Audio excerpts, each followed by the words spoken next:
Ponemos en pantalla a nuestro siguiente invitado, que es el tercero de la mañana, Hugo Godoy. Él es experto en comunicación política. Y en los siguientes minutos vamos a hablar de esta segunda vuelta electoral, el pacto de unidad entre Pachakutik y Revolución Ciudadana. A muchos les ha caído como un balde de agua fría, están sufriendo porque Pachakutik, la línea de izquierda de Pachakutik, que es la mayoría, está apoyando en segunda vuelta a Luisa González. ¿Cómo estás, Hugo? Bienvenido. Muchas gracias, Jaime, Carla, qué honor el poder estar con ustedes nuevamente en Ecuador en directo aquí, que es prácticamente como mi casa. No hemos podido conversar semanas pasadas, como bien dice Jaime, estábamos cruzados, pero pues de lo que vamos a hablar es prácticamente de lo que yo estaba ocupado haciendo, ese trabajo de hormiga que a veces no se conoce, pero que después salen muchos libros, y de aquí creo yo que vamos a hablar muchísimo tiempo sobre lo que se logró y los que tú bien mencionas, Jaime, que no se esperaban lo que se tuvo que hacer, pero se tuvo que hacer por el bien de la patria. Así es. Hugo, ¿qué lectura darle a este pacto de unidad entre Pachakutik y la Revolución Ciudadana? ¿Cuál es tu visión? Bueno, voy a tratar de decir lo que no se puede desclasificar de mi mente ahora, porque estamos en proceso electoral, pero lo que sí puedo decirles es que ya desde el año pasado, previo a la campaña electoral, a mí ya me había llegado información, más que información, pedido y me consta que Luisa González siempre buscó la unidad de las izquierdas en el Ecuador, y sobre todo específicamente una especie de paz, una firma de paz entre Pachakutik, Conalle y obviamente la Revolución Ciudadana. Ella lo buscó, incluso llegó a ver hasta una especie de por ahí de arte, de gráfica que decía Luisa como eslogan propuesto, o sea, Luis de Luisa González e Isa de Leonidas Issa, que da la casualidad de que, pues sí, pues no, Luisa suena el nombre de ella más el apellido de Leonidas Issa, ¿no? Yo, la verdad, nunca fui un creyente o un devoto de la posibilidad de que eso se pudiera dar, porque conozco los dos movimientos políticos en su estructura, conozco a muchos de sus miembros, conozco a los que más odian a Rafael Correa, lo odian por cuestiones personales más allá, pero son dirigentes y afectan también a sus seguidores, ¿no? Entonces, yo no me la creía. Me acuerdo claro cuando una vez en una entrevista en Pichincha Universal me dicen, mira, y Luisa logró reunirles. Yo ya no participaba en aquello, pero Luisa se logró realizar una reunión de las izquierdas en la Casa de las Culturas aquí en Quito, y estaba ya con los de Pichincha, ¿no? Y era como que, hermano, tienes que ir, hay que ir. Y yo, no, porque ahí si me ven me lanzan sillas, piedras, palos y de todo. Yo me sentía como incómodo, pero dije, bueno, si me invitan el McDonald's que está al frente, perdón que haga esa referencia a algo malo que no sirve para nada y que no deberían llevar a sus niños, pero bueno, con ese pretexto fui a la Casa de las Culturas, y obviamente ni bien pasé la puerta, ciertas amistades de Pachakutik me dijeron, ¿y tú cómo así vienes? ¿Por quién vienes? ¿Por quién estás? Y claro, yo preferí quedarme en una esquinita como el niño burrito de la clase, sin saludarme con nadie, y pues por ahí también vi a la señora González, que estaba siendo rodeada de medios de comunicación en buena hora, y yo no saludé a nadie, simplemente me quedé y me digné en estar presente porque me llevaron. Pero bueno, luego de aquello pasa el tiempo, se rompe esa posibilidad. Yo creo que fue positivo realmente aquello, porque aunque no cumplieron su palabra y salieron los de Unidad Popular a pelear, a salir con las mismas de siempre, así como también el Partido Socialista en su momento, porque tenían una aspiración política, creían que podía darse algo, que bueno, todos tenemos la bendición de manejarnos con esperanza. Cuando la gente entra en desesperación es cuando comete cosas aberrantes, delitos, etcétera, cuando se pierde la esperanza. Entonces, el tema es, pasa aquello, se firma un acuerdo en el que si alguien de las organizaciones de izquierda o del progresismo, que también dicen algunos, pasa a la segunda vuelta electoral, los demás tendrían que apoyarlo, ¿no es cierto? Se firma un acuerdo, un papel, y vaya casualidades que cuando se da la segunda vuelta y la señora González pasa, aquellos que firmaron ese papel no la apoyan. ¿Por qué? Porque ellos firmaron el papel para su beneficio propio, porque pensaban, uy, no, es que yo soy Partido Socialista, ponte que llegamos y que nos apoye la RC, pues ganamos las elecciones, ñaño. Pero en cambio, si gana la RC, no, ahí sí no, ahí sí que hay que hacer internas, hay que hacer diálogo interno, hay que hacer democracia, hacer alarde de bla, bla, bla. Y allí, después de pensarlo y de meditarlo, pues entonces llegaremos a una decisión final que no es una promesa, es decir, vamos a hablar, vamos a meditar. O sea, firmaron un papel diciendo que tácitamente, si pasaba alguno de esas organizaciones de izquierda del Ecuador, las demás le iban a apoyar tácito desde ese primer día. Es decir, hacer incluso campaña a favor. Y no lo hicieron. Y quienes mayor fallaron en eso, la palabra fue Leonidas Issa y compañía. Porque dijeron, nosotros vamos a hacer una democracia interna y bla, bla, bla. Pues bueno, los que estamos en este juego sabemos que el tiempo es oro en campaña electoral porque es una campaña corta, pese a que la segunda vuelta es más de un mes. No existe en ninguna parte del planeta una segunda vuelta electoral tan larga. En otros países es 15 días y se acaba. Pero da cierto margen de poder hacer ciertas maniobras para bien o para mal. Entonces, aquí viene la parte donde ya no puedo desclasificar información, pero lo que sí puedo decirles por ahora, y que después, cuando pase el tiempo en Guayaquil, con un encebollado, con cerveza, con cafecito, con bolones, con corviches que me encantan, lo que ustedes quieren, allí conversaremos aquí mismo en Ecuador en directo. Pero surge nuevamente la posibilidad de hacer otro tipo de trabajo, que es el que me especializo yo en parte, el de poder hacer política. Y creo yo que hay que decirle al público algo importante. Cuando el proselitismo, cuando la campaña electoral no logras romper la posibilidad de llegar al votante que tú puedes convencer, al que tú puedes llegar a decirle, apóyame, vota, dame tu voto, cuando no logras ello, empieza un tipo de política, que es la negociación con movimientos cercanos, afines o no afines, ejemplo Colombia, ¿no? El pacto histórico, ejemplo el famoso peronismo en la Argentina, que aglutina distintas organizaciones. Y yo le decía a alguien de un gobierno amigo, de otro país, le decía, hay cierta ventaja en lo que ya se trabajó con Luisa González, es decir, el dialogar y unificar, o el dar identidad o presencia a las izquierdas. Decir a las izquierdas, somos lo suficientemente fuertes como para ganar las elecciones entre nosotros y no tener que pedir apoyos de otros lados, como pasó con Petro, que tuvo que ganar elecciones con derecha. Entonces, los números daban para eso. Entonces, pero obviamente los números mayores son de Pachacutic, por este último proceso electoral. Pero, Hugo, perdón que te interrumpa aquí un poco para entender esa concepción. Luisa González rompe su techo en estas elecciones, los que vinieron teniendo la RC en las dos últimas elecciones, rompe ese techo, entonces se considera que ya es necesario en este caso unificar con otro bloque progresista para poder llegar a consolidarse o llegar a ser la presidenta de la República.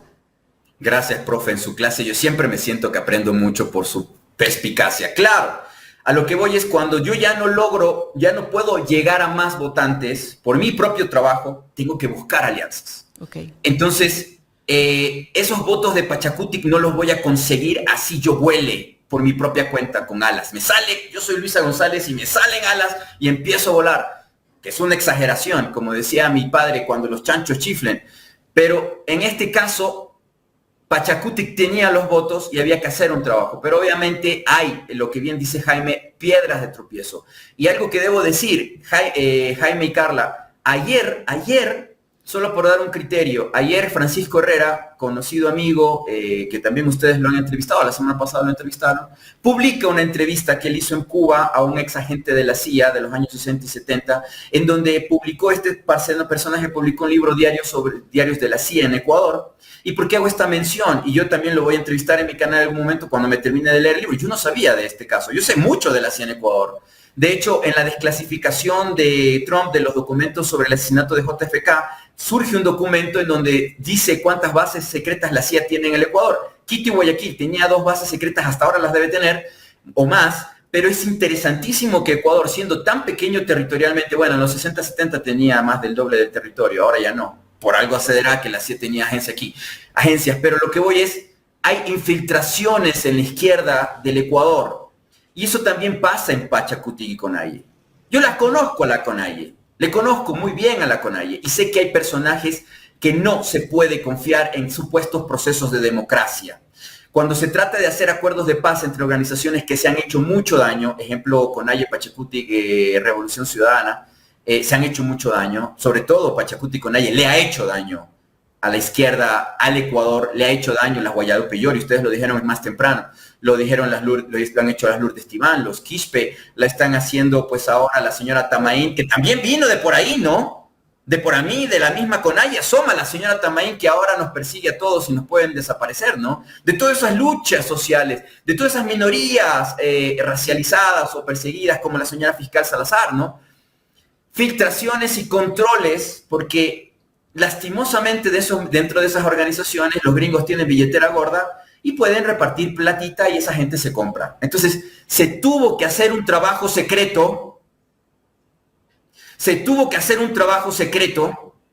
llegar a las personas indicadas y adecuadas de total confianza con lista para poder conversar y dialogar. Es lo único que puedo decir.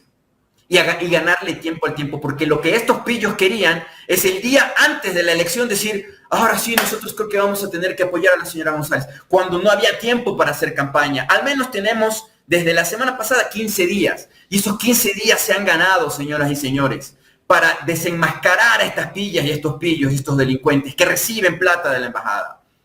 Pero Hugo, gente vendida y que son infiltrados y que, como yo le llamo, son disidencia controlada, es decir, los van controlando y manipulando para que por allí vayan. Obviamente dentro de la agenda que Pachacuti Conalle presentó hace 20 días de imposición sobre la candidatura de Luisa González, de que para poder llegar a un acuerdo con ella tenía que aceptar de manera tácita todo lo que ellos ofrecieran, ¿no? Hasta así sea que les paguen sueldos, pues la señora González tenía que aceptar para un acuerdo.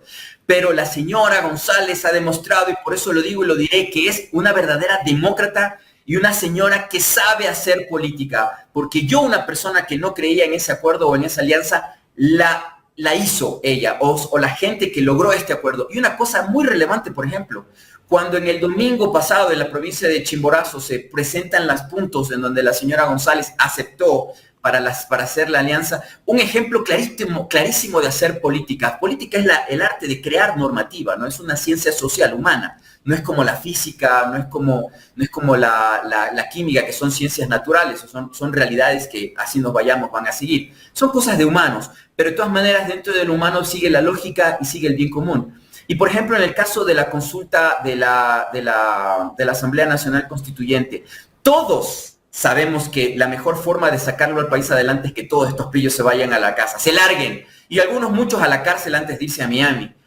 Pero por ahí viene la disidencia controlada, la interna, ¿no? Decir, sí, nosotros no estamos de acuerdo con una Asamblea Nacional Constituyente, que se queden los jueces, que se queden los fiscales que nos han perseguido, que se queden los fiscales que nos han hecho porquerías, que se quede la comandancia y pues todas las instituciones, Corte Constitucional, que se quede, porque la Constitución hay que hacerla respetar. Ahí estuvo la disidencia, pero mira cómo llega a ser la negociación tan veraz que aunque la redacción no me gustó, estamos en contra de una Asamblea Nacional Constituyente.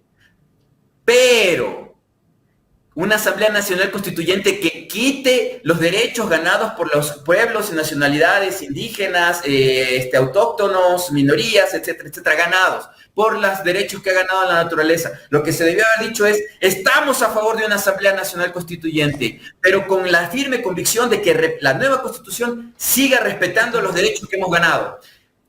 Logró la señora González y su equipo de negociación lo que la CIA y el gobierno de Estados Unidos estaba queriendo imponer, es decir, el gatopardismo, la alianza, pero maniatarle a la señora González de pies y manos para que no cambie el país. Pero la señora González en la negociación le dice, ok, si vamos a una constituyente, yo ofrezco, pongo mi palabra y lo firmo en papel aquí delante del país, de que esa Asamblea Nacional Constituyente no le va a quitar garantías y derechos a ustedes. Es más, a lo mejor les da mucho más. Entonces, eso es hacer política. No crearte un partido de tu billetera de la noche a la mañana llamado ADN, una casa tuya con empleados tuyos y con panas de los hijos de tus padres que se repartieron el país porque hablaron con un general y anteriormente hablaron también con el doctor Acosta, a quien tengo el gusto de conocer, estaba en su oficina y lamento que también sea víctima del crimen, haya sido víctima del crimen acá. Pero esto del narcotráfico viene desde tiempo atrás. Y para decirles una cosa, ¿saben ¿Cómo León Febres Cordero recibía la coima del narcotráfico en su gobierno? ¿Quieren que le cuente? Y durante su alcaldía. Cuéntenos, porque ahora salen a aplaudir al señor Prince diciendo Gracias. o valiéndose de que León Febres Cordero en su momento también lo hizo y que el pueblo lo respaldó, cuando el pueblo lo que hizo fue rechazarlo, y ahí hay tantas denuncias de violación a los derechos humanos. León Febres Cordero, entre sus aficiones de animales, tenía gallos de pelea, pero esos gallos de pelea eran un camino, un puente. En la hacienda de los Olsen, que por cierto ahora tienen, pues el príncipe de ellos es ministro de turismo y que ahora es hasta asambleísta, en la hacienda de ellos, de los Olsen allá en Manabí, de donde viene también la queridísima Carla, ahí tenían una gallera, en donde iban también los gallos de la familia, de los hermanos, de los mayores narcotraficantes de la época de Febres Cordero y mucho más, hasta el gobierno de Sixto, hasta que los gringos dijeron, ya basta, hasta aquí nomás. Y estos narcotraficantes mataron jueces, y no voy a decir los nombres por seguridad de ustedes y seguridad mía, porque todavía por ahí andan. ¿Qué pasaba? León iba pues con su seguridad, con su equipo, que por cierto el general dice, en el Ecuador se formaron los de grupos antiterroristas en España. Sí, el GEO, el Grupo de Operaciones Especiales del Ejército del Ecuador, se formó en España, en la época de González, del presidente del PSOE, que por cierto también era una disidencia controlada de la CIA, puesto en España, ¿no? Para no manejar el tema del fascismo que siguió luego de la guerra que perdieron los fascistas de Alemania y Mussolini, pues en cambio en España Franco no lo tocaron, pero bueno, esa es otra historia. Pero más allá de aquello, León iba con sus gallitos, ¿no? Y ponían a pelear, y estaba amarrado el cuento. Delante de toda la gente que estaba ahí, los gallos de León siempre ganaban. Y León iba con maletas de dinero en efectivo, de dólares, mucha plata, contentísimo en su convoy de autos de Guayaquil, porque ganaba todas las peleas.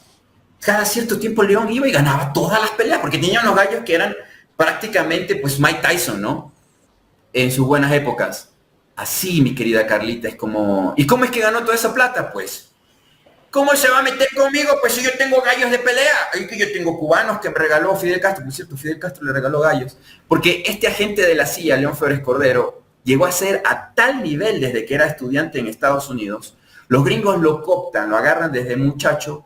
Y como su empresa, la empresa que tenía un testaferro en Ecuador, es decir, Luis Novoa Naranjo, que era compinche de los gringos en Ecuador, le dice, mira, aquí está el muchacho que te va a hacer el negocio y lo tienes que poner de gerente de la Industrial Molinera. Y desde que viene Febres Cordero a Ecuador, la Industrial Molinera, él fue el gerente general. Y todos los empleados de León Febres Cordero cobraban nómina en la Industrial Molinera, sino que vengan todos los ex empleados, hasta la señora que le lavaba los calzones a León Febres Cordero. ¿Quién le pagaba a usted el sueldo, señora? De todas las empleadas que tenía, tanto en el Cortijo como también tenía ahí en Urdesa. La Industrial Molinera, señor Godoy, sí. Esa le pagaba. Y no solamente los empleados de León Febres Cordero, los de Jaime Meller, los de Jaime Nebot y los de todo ese compillazgo ahí. Y qué interesantísimo, pues, que el libro de este señor que fue agente de la CIA, que murió en Cuba por estar refugiado. ¿Y por qué pagaba todo ese rol de empleados personales de Febres Cordero a cambio de? Mira, Jaime, el 75% de lo que produce Guayas, de lo que es producción, riqueza de Guayas, le pertenece a una sola familia, a un solo poder. Son dueños de esa tierra. Y ese fue el cambio de lo que los gringos le permitieron hacer a la familia Novoa y allegados. Si a la familia Novoa le duele la cabeza, hay muertes en el sur de Guayaquil. Si la familia Novoa se cachetea entre ellos, hay inundaciones en alguna parte de Guayas y de alrededores. Lastimosamente, la Industrial Molinera es la dueña de la vida de seres humanos en la costa del Ecuador. Eso se logró gracias a esta estructura, esta mega estructura que provocaron los gringos en Estados Unidos, en Guayas. Y que no solamente es en Guayas. Te doy un ejemplo. Cuando los gringos querían matones para matar a los comunistas en Estados Unidos, ¿qué fue lo que hicieron la inteligencia de Estados Unidos? Se trajo la camorra de Italia, se trajo a la pura mafia de Italia y la puso en Nueva York, en New Jersey y alrededores. Illinois. ¿Y cuál fue la cosa? Tú puedes aquí matar, puedes secuestrar, puedes vender droga, puedes hacer lo que te dé la gana. pero me tienes que matar comunistas. Punto. Eso es lo que los gringos han hecho. Y aquí en el Ecuador es la misma historia. El mismo señor que escribe el libro y que en algún momento entrevistaré a Francisco Herrera cuando me termine de leer el libro, porque en verdad cuando me mandaron la información ayer, de todas las cosas que yo sé, esta no me la sabía porque no era de mi generación, o al menos esta se me salió. Pero qué bueno que la historia está permitiendo que salga la verdad y la luz. Entonces, es como por ejemplo en esta situación que les digo de cómo es que León Febres Cordero se sentó alguna vez con sus ministros y el que manejaba el tema, su ministro de Obras Públicas, que le pillan por el tema de la basura en el Ecuador, por un tema de corrupción, lo siente y le dice, a ver, como era León, de insultar, de gritar, de escupir, y le decía a este ministro, a ver, hijo de tal y cual, ¿qué te he dicho yo? ¿Qué te he dicho yo? Cuando vayan a robar, avísenme, para robar como se debe, como es correcto. Cuando Borja entra al poder y lo persigue, busca la manera de encontrarle las pilladas a León, porque León era millonario, no encontraba nada. Lo único que encontró fue el tema de los gastos reservados. Y por el tema de los gastos reservados empezó. Ni bien entró Febres Cordero a la Borja con esa pica que tenía, porque le ganó por un debate presidencial con el famoso también Mírame a los ojos. León le arrebata pues la presidencia a un timorato en ese momento, Febres Cordero. Luego le gana Borja. Borja llega al poder, busca la manera de cogerlo a los socialcristianos. No se dio cuenta de cómo metían contrabando por el puerto de Guayaquil, que ya estaba privatizado, que por cierto, autoridad portuaria en los 80, si entrabas tenías que entrar como ametralladora en el puerto de Guayaquil. No se daba cuenta cómo había un excesivo número de autos de alta gama en Guayaquil con placas falsificadas desde la misma comisión de tránsito, porque esto de las autonomías, esto de los gobiernos autónomos, fue la gran pelea social cristiana, porque pues con la Comisión de Tránsito del Guayas, carro que venía en los barcos, todo lo que venía y también con la autoridad portuaria, todo lo que venía en barcos hacia el puerto de Guayaquil, de contrabando, pues se legalizaba. Y todos los autitos de alta gama, que incluso tenían, qué interesante que ciertos reporteros y presentadores de Coavisa, de TC Televisión, tenían autos de alta gama de Estados Unidos. Yo me pregunto, hoy día, por cierto, Edison Robles, en la noche vamos a tener una conversación, creo que en su canal y el mío, para hablar de las porquerías de Coavisa, de Coavisa. Y qué casualidades que en esos años 80, 90 las presentadoras y el presentador que salió hace unos pocos días a decir que hay que votar por Noboa, todos tenían autos de alta gama traídos de Estados Unidos. Y vaya a saber la historia, ¿no? De que todos esos autos eran robados en Estados Unidos, que bandas criminales trabajaban para León Febres Cordero, robaban los autos en la Florida, los cargaban en barcos, esos barcos llegaban, porque primero se iban los barcos con fruta y etcétera, ¿no? Para la United Fruit, la Standard Fruit Company, ¿no? Allá en Estados Unidos, como tenían patente de corso para hacer lo que les dé la gana, metían los barcos robados, los metían debajo de lo que ellos supuestamente traían, porque es interesantísimo el tema de la avena, ¿no? ¿Por qué el consorcio Noboa se mete a traer avena importada, trigo importado, soya importada o lenteja de Canadá? Porque debajo de todo ese grano, pues venía el contrabando.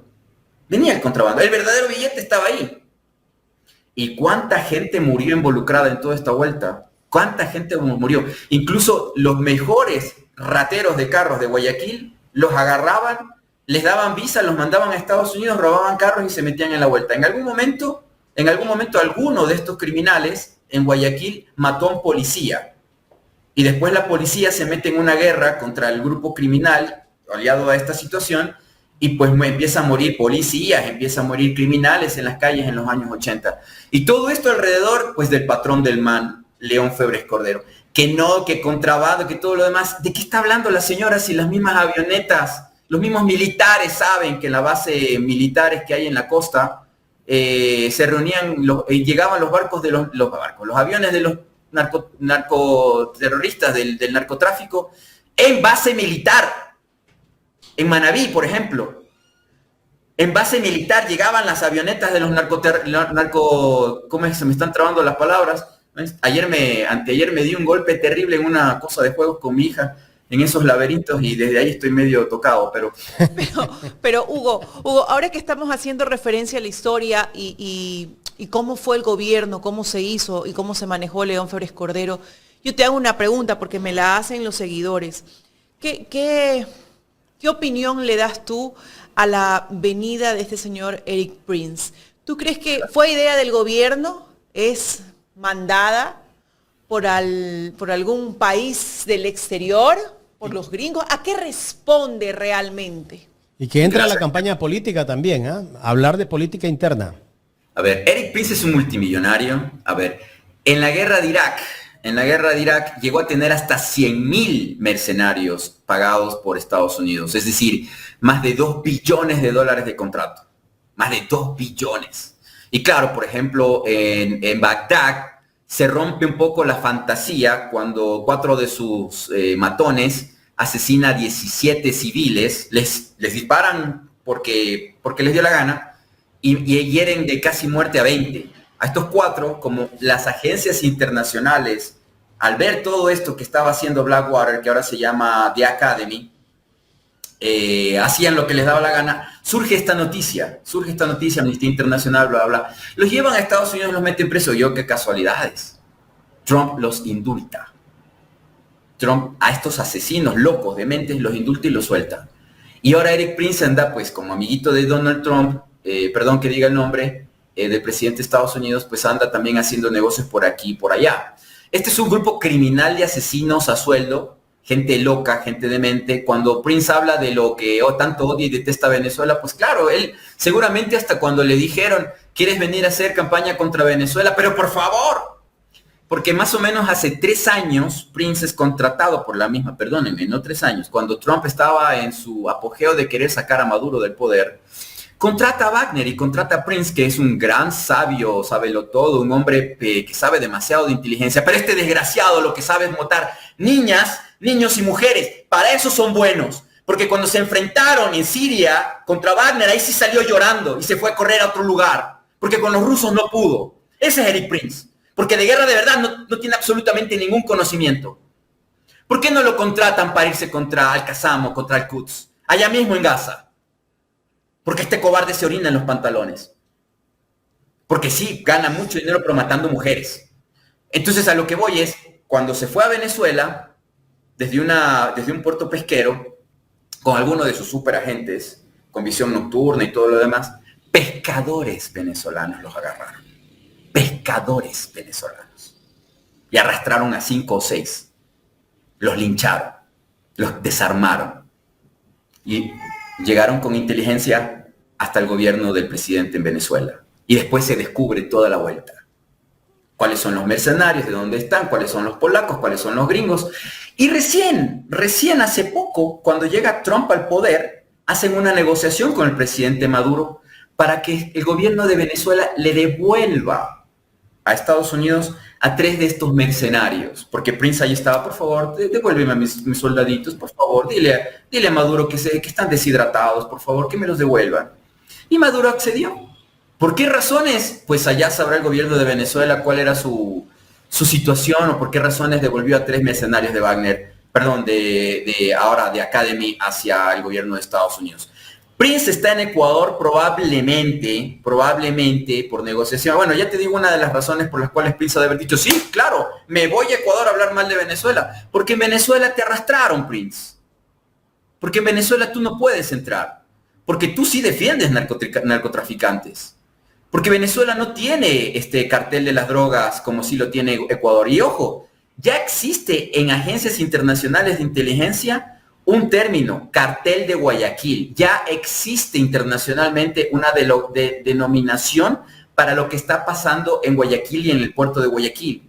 Existe en la zona 8 de Guayaquil un cartel de la droga que funciona. Lo que nunca había ocurrido en la historia del Ecuador, ya tiene Ecuador su cartel. Ojo, y agárrense de las sillas, como el cartel de Sinaloa, ¿no es cierto?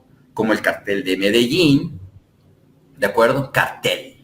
O sea, en Guayaquil hay un cartel. Y eso es lo que no quiere que se sepa ni se diga en ningún medio. Y ahorita lo estoy dando esta exclusiva. Bueno, yo creo que ya lo deben saber los mismos que viven en la provincia de Guayas, Ríos y El Oro, porque lo sienten y lo ven. Un cartel. Por supuesto, está consolidada toda una estructura y tú vas a estos sectores y la gente incluso lo sabe, pero calla, teme, se esconde debajo de las camas, se hace la que no ve. Tiros.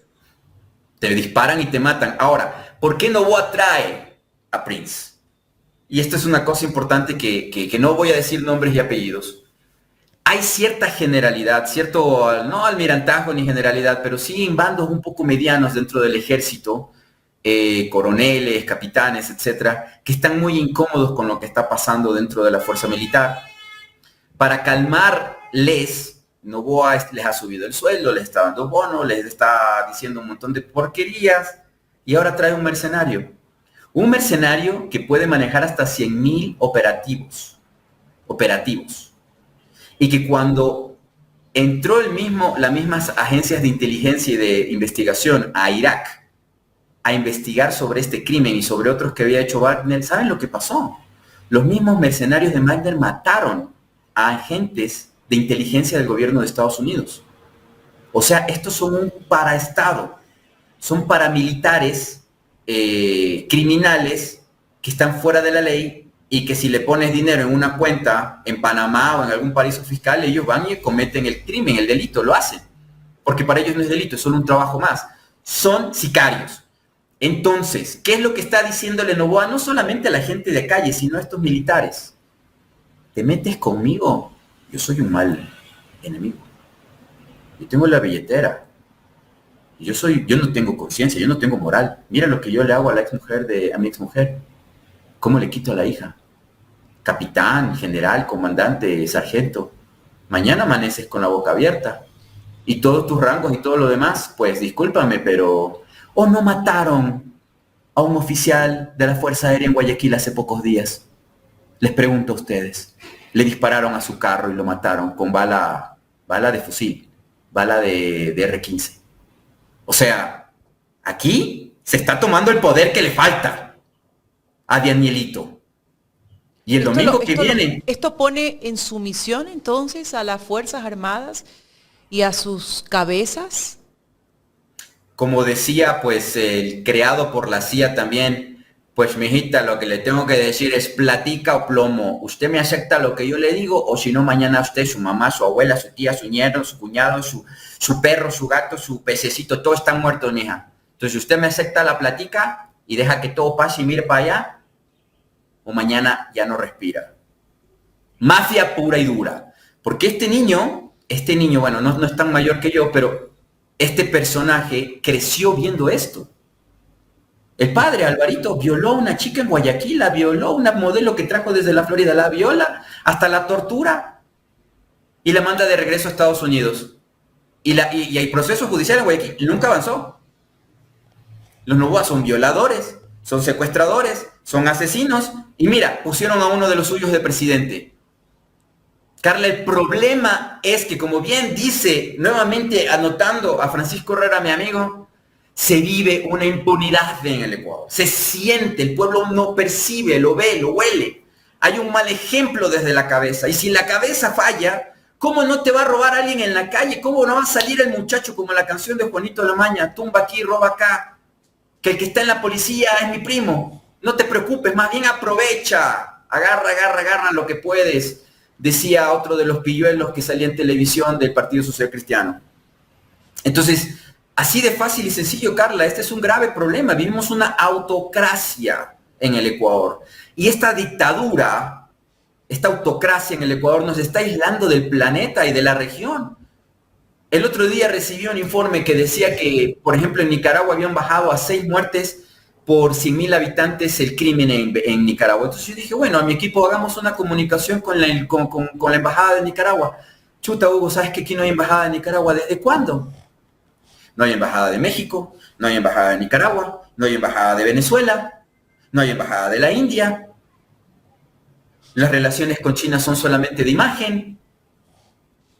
Me reúno con el embajador de Rusia y le hago una entrevista. Y yo pensaba y decía entre mi pensar, buen amigo, le digo, oiga, buen amigo del Ecuador. Le digo, oiga, ¿cómo va la balanza comercial? Seguimos ganando porque la última vez que lo vi, Ecuador vendía como 2.000 millones a Rusia, 2.000 y más millones, balanza comercial favorable. Señor Godoy, debo decirle que Ecuador le vende mucho menos a Rusia. ¿Por cuánto, señor embajador? Perdón. Poco más de 500 millones de dólares. Eso quiere decir que un montón de gente perdió su empleo, es decir, que un montón de cadenas de producción están destruyéndose, están acabándose, porque ¿cuánto tú crees que gana más o menos un exportador de flor, de rosa, de cacao o de banano? Más o menos un rango entre el 10, 12, 15%. Si dices que vendiste 2.000 millones de dólares en algún momento y de repente perdiste más de 500 en ventas, pero sigues exportando, quiere decir que, claro, más de 500 es más del 25%, ¿no es cierto? Entonces toda la ganancia de tu exportación se fue al piso. No estás ganando nada en exportar como país. O sea, lo digo como empresario. Estos pedazos de bestias que dicen que para ser presidente y para dar empleo hay que saber ser empresario, hay que saber dar empleo, ¿cómo puedes ser presidente si nunca has dado de trabajo, nunca has dado de empleo, ¿no? Y quiero mencionar a alguien que ustedes el viernes me pasó el video que ustedes tuvieron en un diálogo con mi amigo Jesús López de México. Y él dice muchas veces, ¿no? El sector público es completamente diferente al sector capitalista fuera de la empresa, de ganar plata. Porque el sector público se dedica no a la ganancia, se dedica a dar servicios, a garantizar y proteger derechos. Tú no puedes hacer función pública pensando en ganancia, retorno, FODA o Pareto 80-20. No puedes hacer eso. Tienes que garantizar servicios de calidad y de calidez. Tienes que garantizar eso. No puedes decir, por ganar más plata voy a poner solamente una persona en migración, porque vamos a hacer más plata, como vamos a recaudar más impuestos por meter a una sola persona. Les comento. Por ejemplo, cuando me fui a México el año pasado, paso por Quintana Roo, madrugada, cansado, agotado y teniendo que ir a trabajar. Y resulta ser pues que solamente había una persona para 5 o 6 aviones que venían de Sudamérica. Una sola persona en Quintana Roo. Y el tipo se agarraba a puñetes, a golpes con la gente que llegaba también cansada y afectada. Y les decía, a ver, si vienes a mi país tienes que hacer lo que yo te diga, o qué te pasa, que ni sé qué. No, pero yo soy turista, vengo a gastarte plata a vos, ¿qué te pasa a vos? No, entonces yo te deporto. O sea, una cantidad de estupideces y brutalidades. Yo amo mucho a México. Pero es porque tenían una sola persona, porque hay que ser eficientes y evitar pues el déficit, ¿no? Que gastemos más de lo que ganamos. No, el Estado no es así. El Estado no es así. Tú no puedes contratar a gente que no tenga experiencia en lo público, porque eso es lo que ha pasado con Novoa. Metes un montón de incompetentes, hijo de gente pilla y corrupta, como ministras en, por ejemplo, nadie se salva. El padre de la Fritsch con temas en Galápagos. Este señor Olsen, los padres como que te acabo de mencionar lo que hacían, ¿no? Con sus haciendas de ganado. Y el mismo Novoa, y etcétera. Tienes que tener en el sector público gente que por lo menos haya tenido 5 años de experiencia en lo público. Al menos 5 años en administración de lo público y saber cómo funciona. Como decía, por ejemplo, el militar. Por ejemplo, el LOAS. ¿Cómo pones a contratar y hacer contratación pública para el tema de los chalecos? Cuando ni siquiera sabes la ley y ni siquiera te importa leer la ley. No sabes lo que es un portal de compras públicas. Te vale un comino. Yo creo que Daniel Noboa no ha leído la Constitución del Ecuador. Ni siquiera la ha leído porque le importa. Porque él dice, yo soy la ley en Ecuador. Ese es el problema ecuatoriana y ecuatoriano. Piensa, analiza. No es lo mismo tenis que fútbol. No es lo mismo. No es un negocio el Estado para ti, el que va a la calle, el que compra en la calle, en la tienda. No es. No pongas a gente que hace negocio de lo público, de tus riñones, de tu hígado, de tu sangre, de tu vida, de tu existencia. Eso es lo que hizo Luisa González. Lograr votos que no podía conseguir porque ya no le daba para más. Y qué bien que el señor Churuchumbi dio la cara, dio la talla, puso el pecho a las balas y dijo, sí, vamos a hacer un acuerdo porque el país se está yendo al piso. Porque hasta mercenarios nos están metiendo. ¿Por qué Isa no fue, Hugo? Bueno, conozco al señor Leonidas, al ingeniero Leonidas. En Ecuador tratan mucho de profesiones, ¿no? En Europa o en Estados Unidos no, solo son por nombre, sir o ma'am o lady o así, ¿no? Pero a él le gusta que le digan ingeniero y habla como ingeniero, de hecho, por eso lo menciono. Hubo muchas presiones sobre Leonidas Issa para que él se diera en una negociación, porque esto fue negociación. Y quiso imponer, quiso probar hasta el límite el deseo de la señora Luisa González de lograr un pacto y un acuerdo. No sé si hasta decirlo malcriado o insolente, pero digamos que tuvo una actitud un poco ruda, pero él lo permitió. ¿Cómo lo permitió? Haciéndose a un lado. ¿Ok? Si tanto quieren, pues hablen, dialoguen, negocien. No puedo hablar mucho, de verdad, no puedo, pero Lo que sí te puedo decir es que la semiótica de la transmisión de la reunión, que no pude ir, por cierto, ese domingo, me invitaron, pero no fui. Me gusta hacer las cosas desde el celular nomás. Desde Signal. El que no haya estado Leonidas y el que haya salido, en vez de hacer una celebración, en vez de poner las mejores, ¿cómo decirlo? Pues los mejores deseos. Mira, Carlita se casa con una excelente persona, porque si no se casa con una excelente persona, ahí sí me pongo mal, porque es una excelente persona. Pero digamos que se casa y Carlita me invita a su boda. Yo llego a su boda como un invitado que ella considera. Cojo la copa y digo, voy a hablar, y diga, ojo, a la primera pelea, a la primera discusión, al primer sentimiento, si este hombre te maltrata, te bla. En la boda. ¿No se sentirán todos los invitados medio incómodos? Porque ya estoy echándole sal a la cuestión. Estoy hablando sin conocerlo al novio de que potencialmente puede ser un abusador o lo que sea. Metiendo discordia. Leonidas, lo que tú no sabes es de comunicación. Así de fácil. Y obviamente no estuviste en la reunión. Y te pones a hablar. Pero la primera saldremos a la calle a protestar y a bla. Porque pues no ganaste las elecciones, no llegaste a la segunda vuelta.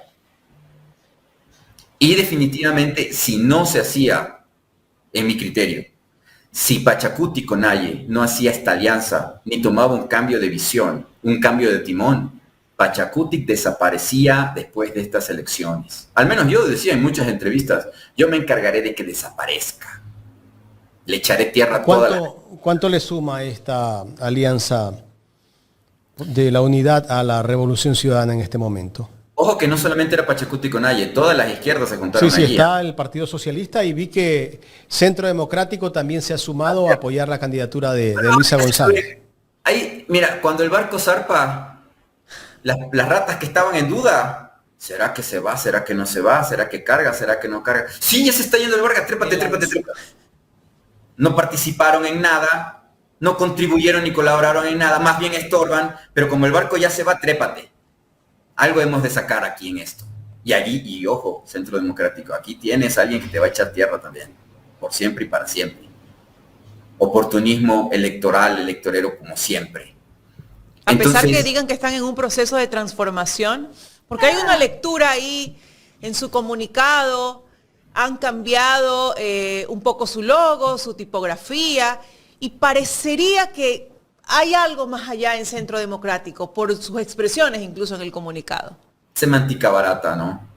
Me parece que la historia recordará a un personaje que de la noche a la mañana, por alguna razón, le baja los voltios a su campaña electoral y después empieza a hablar bien de Daniel Noboa y de todas las locuras que hace. O sea, chuta, pana. En cierta edad, uno tiene que hacer protección de su legado, más aún si tiene 7 hijos. Entonces, yo creo que en estas elecciones se ha ganado mucho en muchas formas.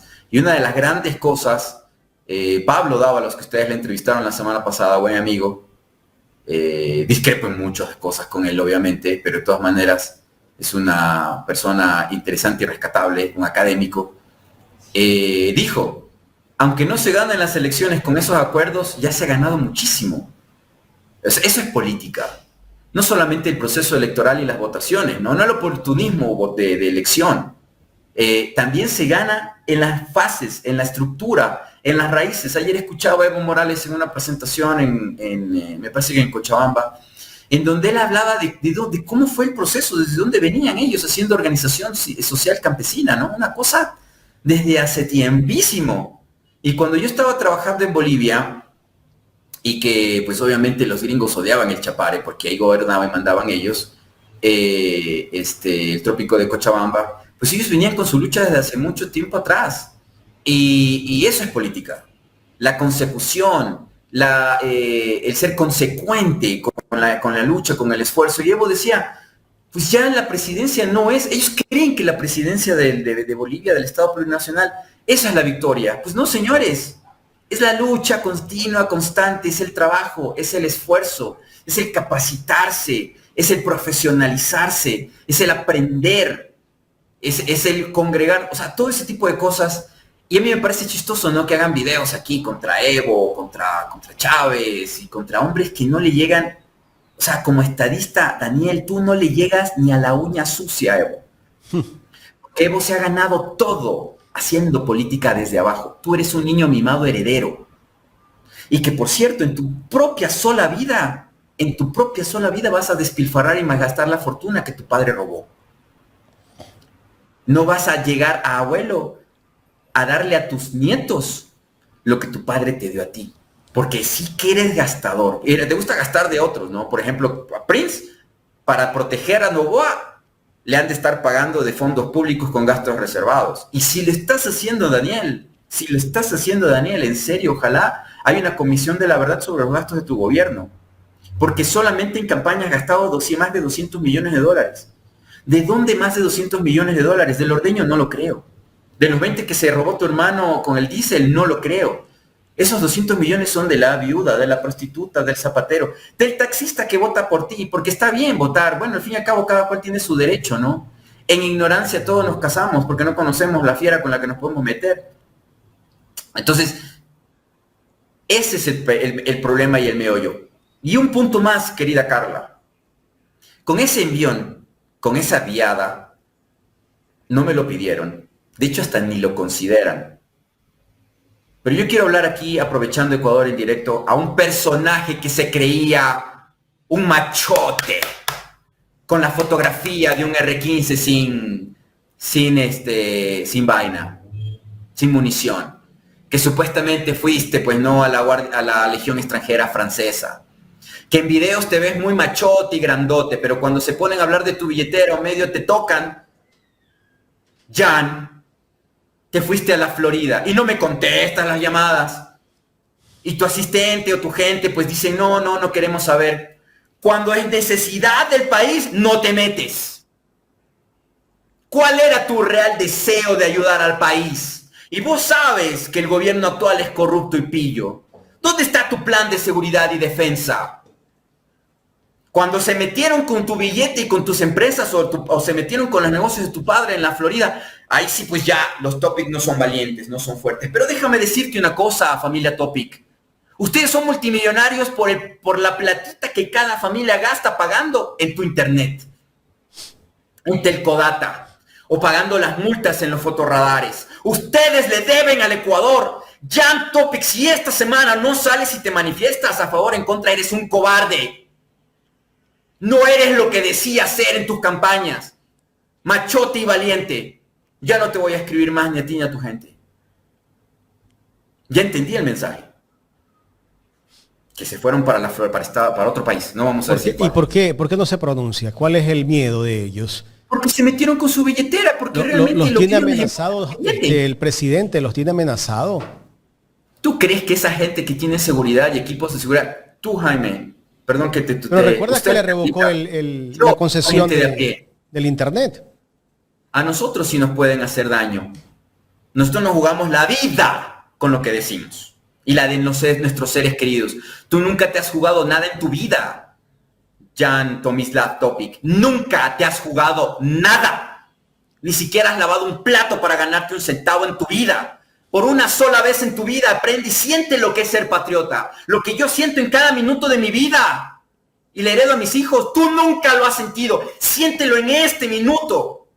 Y que todo el público de Ecuador en directo mande este video a Jan Topic. Y si me mandas mensajes, si me mandas llamadas, contestaré. Así como también Hernán Ulloa el otro día me amenazó y me dijo que va a venir a mi casa a golpearme. Así los recibo todos los días, mi querido amigo. Todos los días. Tú tienes tu blindaje, tú tienes tu mansión, tú tienes tus carros. Y de paso, a la mínima se fueron del país. Porque ya no están acá. Ya no están en Ecuador. Les cuento que ya los Topic no viven en Guayaquil. Porque se metieron con este tema de los negocios. Le impidieron obviamente a Jan no ser candidato. O a lo mejor yo me estoy equivocando. A lo mejor como ellos son de derecha, privatistas, antiestado, no garantistas de derechos de las mayorías, sino que solo están por el business, y creen ellos que lo mejor que puede pasar es libertad libertaria para hacer plata y billete, y que gane el que pueda, ¿no? Agarra lo que pueda, nuevamente con esa frase. Tal vez a lo mejor le detiene a Jan Topic el hablar mal de Daniel, porque al fin y al cabo son de la misma gallada, como digo yo, tal vez son de derecha, y pues entre bomberos no se pisan la manguera. Como yo, pues un personaje de derecha, voy a ir a apoyar a una señora de izquierda. Pero mira, Jan, que la señora González tiene más valor y coraje que el que tú tienes. Porque en esta campaña, de verdad que la vida de la señora Luisa González ha estado en riesgo un montón de ocasiones, en un montón de oportunidades. Y la señora González ha puesto en riesgo su vida. Porque esta es la campaña electoral más peligrosa de la historia de la vida de este país. Es la más peligrosa. La única que yo puedo recordar parecida, es la de 1980 cuando gana León ¿cómo se llama? Jaime Roldós Aguilera. Porque los militares estaban así. Ya, ok, democracia, pero no nos tocas. Ya, presidente, pero no nos tocas. No puedes investigar lo de la CIA. No puedes hacer eso. No puedes tocar el petróleo. No puedes hacer aquello. Y cuando Roldós dice, ya basta, vamos a nacionalizar el petróleo y punto. Y vamos a investigar los crímenes de la dictadura. ¡Boom! Reventado el avión. Con esposa allá adentro. Y menos mal, los hijos que al final se voltearon para los asesinos del mismo padre y madre. Qué pena, cómo es la vida, ¿no? A veces pasa, ¿no? Pero así ocurre. No sabes dónde siembras, pero esa elección creo que yo pienso y considero que fue la más peligrosa, pero no se acerca. No está ni de más cerca, porque el número de muertes o asesinatos por 100.000 habitantes de aquel tiempo con el de ahora no es comparado pues ni en absoluto, para nada. Ecuador es el país más peligroso del continente. Hugo, y si no por decir, también parte de la región y del planeta, ¿no? Hugo, ya en la recta final de esta entrevista, ¿qué pasa si Daniel Noboa vuelve a ganar la elección? ¿Qué va a pasar con el país? Bueno, para empezar, hay una lista que a mí me han mencionado, una lista posterior a las elecciones de suma y resta, ¿no? Hacer arqueo de caja, en donde va a haber una persecución feroz de quienes casi lo pusieron a sudar un poco, ¿no? A este muchacho. O sea, que realmente le causaron un poco de temor. Empezando por la señora Luisa González, que por cierto ya le pusieron una denuncia una denuncia en el contencioso electoral por violencia política, por haber hablado de la presidenta de ADN en el debate presidencial. Es decir, que en el caso hipotético de que gana la señora González, mientras duren esos jueces del contencioso electoral, ya tienen también un plan, estos tienen una navaja suiza, ¿no? ¿Han visto las navajas suizas? Swiss Army, que tienen cucharita, yo por aquí debo tener alguna, por aquí cerca. Tienen un montón de plan A, plan B, plan C, plan D, plan F, plan H. Si no funciona el fraude electoral, si no funciona la amenaza, porque el tema de la amenaza, y gracias que lo dijo el doctor Acosta, dice Noboa, hay que impedir que le tomen fotografías a las papeletas porque pues están amenazando a la gente para que a favor voten por Luisa. Pero yo te la volteo. Como ya saben dónde están las regiones donde está el voto duro de Luisa González, le amenazan a esa población pobre para decirle, si votas por Luisa y pones la papeleta, te voy a multar con más de $8,000. Ten cuidado. Segundo, te pongo... todavía no sabemos dónde vas a votar. Todavía no sabemos dónde vas a votar. Así que, pues no sé si vayas a votar. Tercero, grupos criminales en El Oro y en otros lados utilizando C4 militar, explosivo plástico de uso militar. Tienes que tener capacitación para saber detonar C4, que es 100 veces más potente que el TNT. Y revientan El Oro. Amenazan en Esmeraldas. Vamos a ver cómo va esta semana Manabí. Y también cambian los recintos electorales. ¿Quiénes son los que están amenazando a la población que puede votar por Luisa González para que no vaya a votar? Le volteo, porque este es reflejo cognitivo. Lo que el psicópata, si tú te sientas con un psicópata que no ha sido capturado, de lo que te va a hablar es de cómo descuartizar, de cómo matar, de cómo ser criminal, de cómo hacer algo sin que te pillen. Reflejo cognitivo se llama. Y esto es lo que demuestra el señor Noboa en su estrategia, en su visión. Vamos a impedirle a los votos de González que voten. ¿Cómo? Amedrentándoles, metiéndoles miedo, cizaña, porque en YouTube no ganas. porque Centro Democrático no tiene las vistas que tiene Ecuador en directo, ni todo lo... o sea, por cada pillo pagado que tiene Noboa, o los tubos Galazo pagados, etcétera, hay como 10 o 100 de distintos frentes que golpean fuerte a Noboa. En las redes, en el internet, Noboa perdió las elecciones. Claro, en la televisión es otro cantar, otro juego, ¿no? En los noticieros de Cuarriza, de Telebasura, etcétera, o los de otros medios del gobierno. Pero se está luchando también en la calle, como bien dice Acosta, el fraude es amplio. Perdón que haga la analogía, pero es real. El femicidio o feminicidio se concreta, se consuma cuando matan a la mujer. Pero el feminicidio se viene trabajando desde la primera cachetada, desde la primera ofensa, desde la primera amenaza.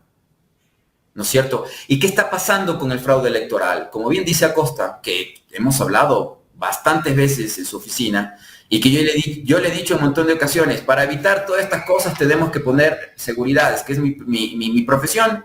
La papeleta, cada papeleta tiene que ser rastreable, porque a mí me dicen, oiga, ¿y cómo puedo rastrear el voto facultativo? Porque, por cierto, perdón que lo diga, 2.500.000 personas, dice el Consejo Nacional Electoral, es decir, el 18% del padrón electoral nacional no se acercó a votar, es decir, son ausentes. Si la señora González pierde las elecciones el domingo que viene y disminuye o aumenta ese número de ese 18% de 2.500.000 personas, que por cierto, hablo con todos los analistas que tengo y me dicen, oye, ¿no te parece raro que de un padrón de 13 millones de personas, el 18 cercano al 20% no se acerca a votar? ¿No te parece algo dudoso? Sí, claro, obviamente. Y si varía ese padrón, ¿no te parece que podría dar suspicacia de que cualquiera de los dos partidos salte a gritar, me están quitando votos o le están poniendo al otro votos a través de los ausentes? Porque ¿cómo sé yo que María, la que supuestamente no fue a votar hace un mes y medio, ahora sí se acercó a votar? Ahora, y lo que dije a Costa también lo rescato, porque estoy escuchando la transmisión desde el comienzo, esta vez sí pude, en el sentido de que Revolución Ciudadana, ustedes tienen un equipo, gente capacitada que va a hacer control electoral, lo que en Argentina y otros países se llaman fiscales electorales, gente que va a estar en mesa. No solamente cuiden su voto, no solamente 7 para Luisa en esta mesa, 8 para la mesa de acá, en el otro centro, el recinto electoral, 3 y 4, no. Cuenten los de Noboa, cuenten los votos de Daniel Noboa, cuenten todo. Los nulos, los blancos también, que son, este Consejo Nacional dijo que hubo 7% de nulos y blancos, si lo sumas más los 18 en el porcentaje del padrón de los ausentes, estás hablando de que más del 25% no tuvo incidencia en esta elección. Cosa extraña, muy extraña de verdad. Y es complejo porque Ecuador el voto es obligatorio, no es facultativo. En otros países, ¿por qué para mí es fácil decir quién va a ganar en una elección en otro país? Porque me voy a Estados Unidos, hago el poll, hago la encuesta, hago los sondeos, hago los grupos focales y yo sé quién va a ganar. Porque se va a acercar a votar la gente que va a votar decisivamente, pero en Ecuador yo no sé quiénes son los ausentes, porque las encuestas no le preguntan a alguien, ¿usted se va a acercar o no se va a acercar a votar? Sabe que yo no voy a acercarme a votar, entonces voy a poner que él es ausente. ¿Usted se va a acercar o no se va a acercar a votar? Yo sí voy a votar. ¿Por quién va a votar? Ninguna encuestadora lo hace. Por eso el problema, y yo soy el único que hace ese análisis, por cierto, el 21, y el único que se da cuenta de esto, y me parece, no sé, hasta extraño. O tal vez a algunos no les conviene, como por ejemplo Polibio Córdoba. A él no le conviene tomar en cuenta eso porque de allí se viene el truchaje. Por favor, señores de la RC, controlen los votos de Daniel. Si Daniel, ejemplo, tiene 7 millones de votos en sus listas, pero en el CNE dicen que son 8 o 9 millones de votos, pero ustedes solo cuentan 7 y resulta ser que del 18% de los ausentes ya no son 2.500.000, sino son 2.100.000, quiere decir que 300.000 personas se acercaron a votar por Daniel. ¿Cómo puedo comprobar que realmente esas papeletas existen? Simplemente haciendo el control electoral en la mesa. La única forma de cuidarse de que no les agarren. Y aquí Siata Maín en esta noche, en este momento, me va a perseguir. Porque aquí es el billete. Lo que estoy diciendo, yo soy un especialista en estrategia. Lo que estoy diciendo es no controlen solamente los huevos de su gallinero, controlen el gallinero de al lado. Porque puede ser que el vecino, porque sus gallinas no están poniendo en las madrugadas, viene y te coge los huevos y te los pone en el de él. Y dice al otro día, cuando tú solo tienes 3 huevos, vecino, me robaron. Uy, qué pena, vecina, pero mi gallina en cambio se está poniendo. No sé con cuántas analogías más puedo hacerle entender al público esto, porque no lo entiende. Lastimosamente ni se lo entiende. Queremos agradecerte, Hugo, por el tiempo que nos has brindado para conversar en esta mañana aquí en Ecuador en Directo. Muchas gracias. Gracias a ustedes, Carla, Jaime, para mí un honor hacer patria a través de su medio. Ustedes están haciendo historia. Ojalá que el medio siga creciendo y siga adelante. Porque pues esto que estamos hablando, pues en las épocas de León no se decían. Por eso mucha gente cree pues que fue el país de las maravillas. Pero gracias a ustedes realmente se dice la verdad. Muchas gracias. Gracias a Hugo Godoy, experto en comunicación política, dialogando en esta mañana aquí en Los Especialistas.